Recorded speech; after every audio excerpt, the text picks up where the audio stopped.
Police কর্মকর্তা আমাদেরকে বলেছিল, আপনারা তো বোকা, কি রাজনীতি করেন, জীবনেও ক্ষমতায় আসতে পারবেন না, আপনার নেত্রীও দেশে আসতে পারবে না, জেলখানায় মৃত্যুবরণ করবে, আপনার নেতাও কোনোদিন আসতে পারবে না, আর আপনার জেল হবে 1000 বছর, আমাকে বলেছিল।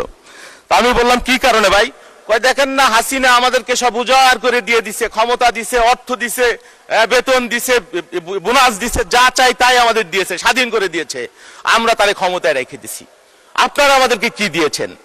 এটা ঠিক যে বিএনপি যখনই ক্ষমতায় এসেছে শুধুমাত্র গুটি কয়েক লক্ষ মানুষের সুবিধার কথা মাথায় নিয়ে বিএনপি কখনো বাজেট করে নাই।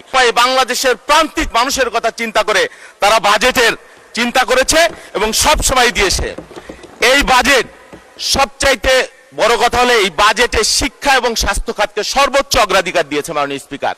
যদি এই বাজেটে স্বরাষ্ট্র মন্ত্রণালয় গুলি, বোমা, টিয়ার গ্যাস, সাউন্ড গ্রেনেডের জন্য বেশি বেশি বরাদ্দ থাকতো, তাইলে আমরা মনে করতাম যে বিরোধী দল দমন করবার ইন্টেনশন আছে।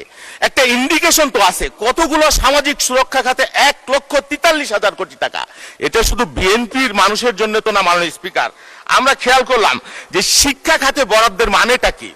আপনি খুব ইমিডিয়েট রেসপন্স কিন্তু বিএনপি পাবে না যে আগামী বছরই এত টাকা বরাদ্দের জন্য বিএনপি একটা বিরাট বেনিফিট পাবে, নট দ্যাট। এটার একটা সুদূর প্রসারী ইম্প্যাক্ট আছে।